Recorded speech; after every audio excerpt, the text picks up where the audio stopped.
Good morning എല്ലാവർക്കും family വ്ളോഗേഴ്സിലേക്ക് സ്വാഗതം. ഇന്നൊരു ഒരു ഹാഫ് ഡേ വ്ളോഗായിരിക്കും കേട്ടോ. ഡേ ഇൻ മൈ ലൈഫാണ്. രാവിലെ എണീറ്റു, ഒന്ന് ഫ്രഷായിട്ട് നമുക്കിനി അടുക്കളയിലോട്ട് കയറണം. അണ്ണന് ഇന്ന് വർക്കുണ്ട്, കുട്ടികൾക്ക് 2 പേർക്കൊന്നും പഠിത്തമില്ല, ബട്ട് ട്യൂഷനുണ്ട്, ഡാൻസ്, അങ്ങനെ കുറച്ച് ഞങ്ങളുടെ കുക്കിങ്ങും അങ്ങനെയുള്ള വിശേഷമൊക്കെ കേട്ടോ കാണിക്കാൻ പോകുന്നത്. തലേന്ന് ഞാൻ ചോറ് വെച്ച് വെക്കുന്നതാണ് പതിവ്. പക്ഷേ ഇന്നലെ വെച്ചില്ല. ഇന്ന് കുറച്ച് വൈകിപ്പോയാൽ മതി എന്ന് പറഞ്ഞുകൊണ്ട് പിന്നെ രാവിലെ എണീറ്റ് വെക്കാൻ ടൈം കിട്ടുമല്ലോ എന്ന് വിചാരിച്ച് ഞാൻ പിന്നെ അരി ഒന്ന് തിളപ്പിക്കാനായിട്ട് വെച്ചു. ഇത് പെട്ടെന്ന് വേവുന്ന അരിയാട്ടോ. ഇതെന്ന് വെച്ചാൽ നമ്മൾ കൃഷിഭവനിൽ നിന്ന് ഞങ്ങൾ മേടിച്ച് ഒരു 5 കിലോ വാങ്ങിച്ച് ഒന്ന് ടെസ്റ്റ് ചെയ്ത്. പക്ഷേ അത് പെട്ടെന്ന് വേവും. അതുകൊണ്ട് നമുക്ക് പെട്ടെന്ന് ഇപ്പം ഇച്ചിരി ചോറ് വെക്കണമെങ്കിൽ ഇത് മതിയാവും. മറ്റേ നമ്മളെ വെള്ള അരി ശരിയാവത്തില്ല. അങ്ങനെ പിന്നെ അതെടുത്തൊന്ന് കഴുകി എടുത്തപ്പോഴത്തേക്കും നമ്മൾ വെച്ച വെള്ളം തിളച്ച് വന്നിട്ടുണ്ട് കേട്ടോ. അങ്ങനെ അത് 3-4 വെള്ളത്തിൽ നന്നായിട്ടൊന്ന് കഴുകി. അപ്പോഴേക്ക് വെള്ളമൊക്കെ തിളച്ചു. വെള്ളം അങ്ങനെ ഇട്ടു. ആദ്യമൊക്കെ ഇങ്ങനെ ഇടുമ്പം തുള്ളി തുള്ളിയായിട്ട് വീഴുമ്പം പൊള്ളുമായിരുന്നു. ഇപ്പം അത് സ്ഥിരമായതുകൊണ്ട് അത് പേടിക്കേണ്ട കേട്ടോ.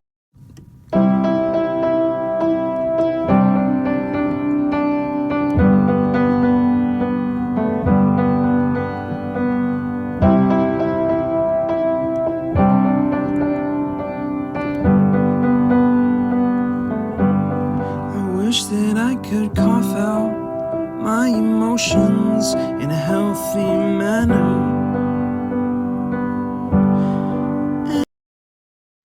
അരിയൊക്കെ തിളയ്ക്കുമ്പോഴത്തേക്കും കുറച്ച് തേങ്ങയൊക്കെ തിരുമ്മി വെക്കാമെന്ന് വിചാരിച്ചു. തേങ്ങ തീർന്നു കേട്ടോ, ഇനി പോയി വാങ്ങിക്കണം. ലാസ്റ്റ് ഒരു തേങ്ങ എന്തായാലും ഇരിപ്പുണ്ടായിരുന്നു. ഞാൻ വിചാരിച്ച് കാണത്തില്ലെന്ന്, എന്തായാലും ഇരിപ്പുണ്ടായിരുന്നു. മോളെ ഞാൻ എണ്ണ തേച്ച് നിർത്തിയേക്കുക കുളിപ്പിക്കാനായിട്ടൊക്കെ. അങ്ങനെ ഇടയ്ക്ക് വന്ന് ഓരോന്നും ചോദിക്കും, പോകും.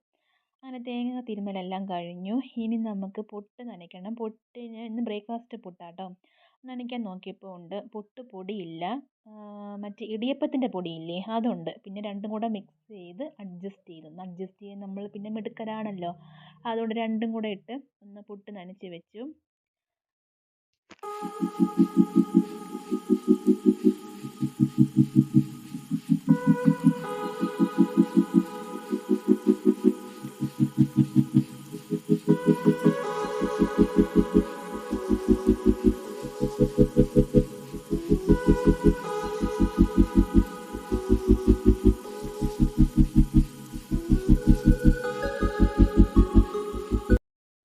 അങ്ങനെ പുട്ടൊക്കെ നനച്ച് അടച്ച് വെച്ചിട്ടുണ്ട്. ഇന്ന് നമുക്ക് കുറച്ച് മീനുണ്ട്, ചൂരയാണേ.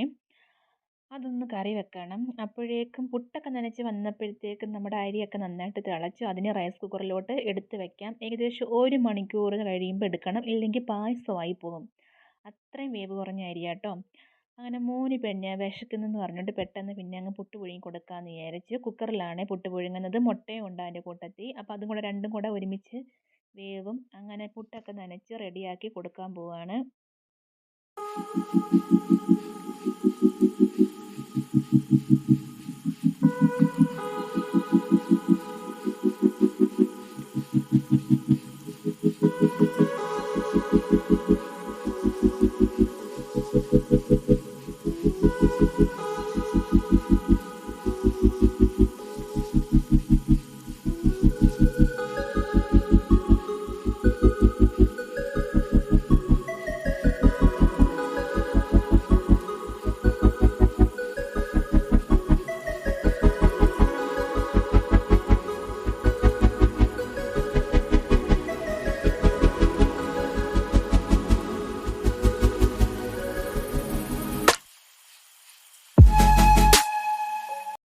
പുട്ടെല്ലാം പുഴുങ്ങി കഴിഞ്ഞു. മോന് കഴിക്കാൻ കൊടുത്തു കേട്ടോ. ഇന്ന് ഞാൻ തോരൻ വെക്കാനായിട്ട് ഉദ്ദേശിക്കുന്നത് ക്യാബേജും ക്യാരറ്റുമാണ്.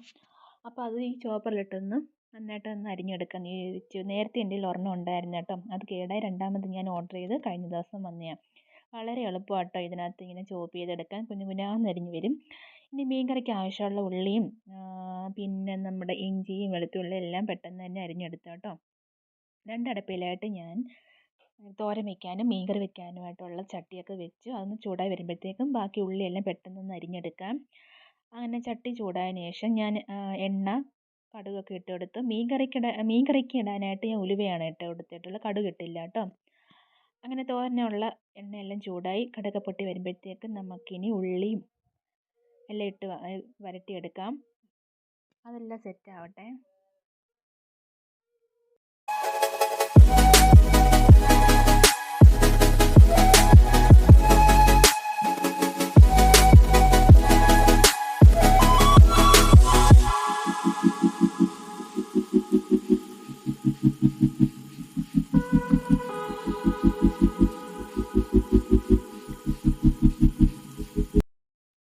ഉള്ളിയൊക്കെ വരണ്ട് വരുമ്പോഴത്തേക്കും ഞാൻ വിചാരിച്ചു അതിൽ നിന്ന് കുറച്ച് 5-6 കഷ്ണം മീൻ എടുത്തൊന്ന് വറുക്കാമെന്നും.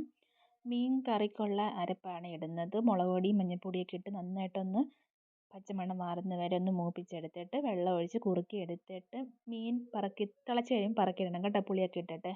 അങ്ങനെയാണ് ഞാൻ മിക്കവാറും മീൻ കറി വയ്ക്കുന്നത്. ഞാൻ തിളച്ച് വരട്ടെ.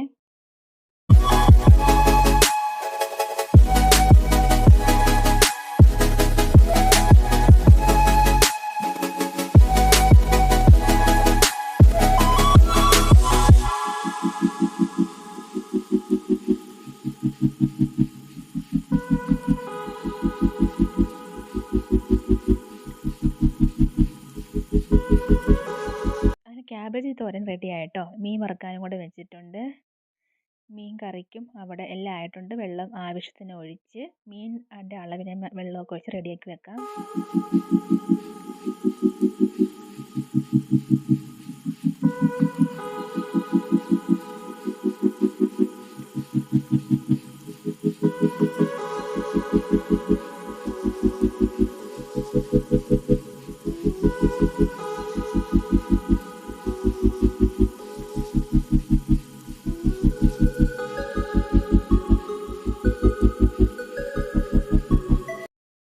അപ്പോഴേക്കും മീൻ ഒരു വശം നന്നായിട്ട് മൂത്ത് വന്നിട്ടുണ്ട്. അതൊന്ന് തിരിച്ചിട്ടു. ചമ്മന്തി അരയ്ക്കണം. ചോറ് കൊണ്ടുപോകണം അണ്ണന്.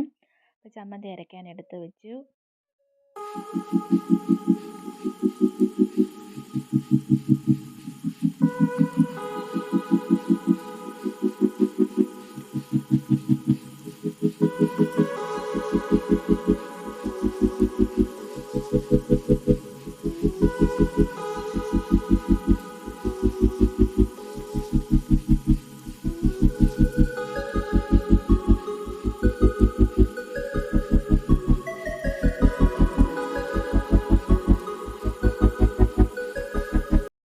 അപ്പം നമ്മുടെ ചോറും കറികളെല്ലാം റെഡിയായി. ഇനി അണ്ണിന് കൊണ്ടുവന്നിട്ട് പാത്രത്തിലോട്ട് വിളമ്പി വെക്കുവാണേ. അതെല്ലാം വിളമ്പി വെച്ചിട്ട് വേണം ഞങ്ങൾക്കിനി ബ്രേക്ക്ഫാസ്റ്റൊക്കെ കഴിച്ചിട്ട് മോനെ ട്യൂഷനാക്കണം, മോളെ ഡാൻസിന് കൊണ്ടാക്കണം.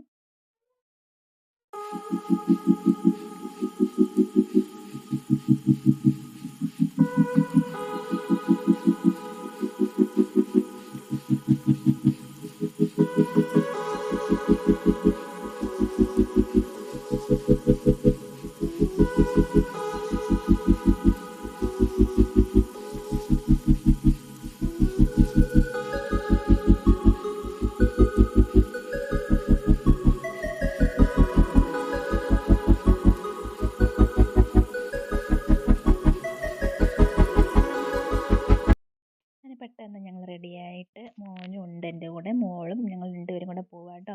ആദ്യം മോനാണ് പോകേണ്ടത്. അയാൾക്കുള്ള സ്ഥലം ട്യൂഷൻ ക്ലാസ് എത്തി. അങ്ങനെ അയാൾ പോയി. ഇനി ഞങ്ങൾക്ക് കുറച്ച് ദൂരം കൂടെ ഉണ്ട് അവിടുന്ന്. അങ്ങനെ പിന്നെ ഓട്ടോയിൽ ഞങ്ങൾ അവിടെ ഇറങ്ങി. അത് കഴിഞ്ഞിട്ട് ഞാനങ്ങ് തിരിച്ച് പോയിരുന്നു കേട്ടോ. വീട്ടിൽ കുറച്ച് ക്ലീനിങ് പരിപാടിയൊക്കെ ഉണ്ടായിരുന്നു. അതും കൂടെ ഒക്കെ കഴിഞ്ഞിട്ട് വേണം കുറച്ച് നേരം ഒന്ന് ഇരിക്കാൻ.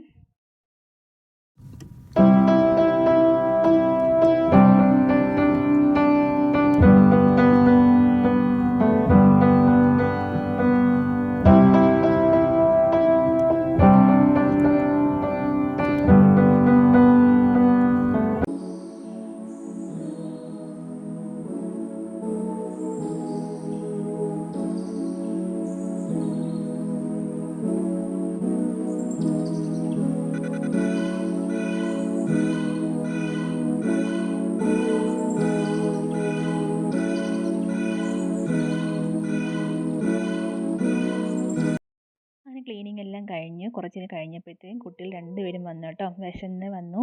അങ്ങനെ അവർക്ക് ചോറൊക്കെ കൊടുക്കാനായിട്ടിരുന്നു. ഞങ്ങളുടെ ഈ കുഞ്ഞു വ്ളോഗ് ഇഷ്ടപ്പെടുവാണെങ്കിൽ മറക്കാതെ സബ്സ്ക്രൈബ് ചെയ്യണേ.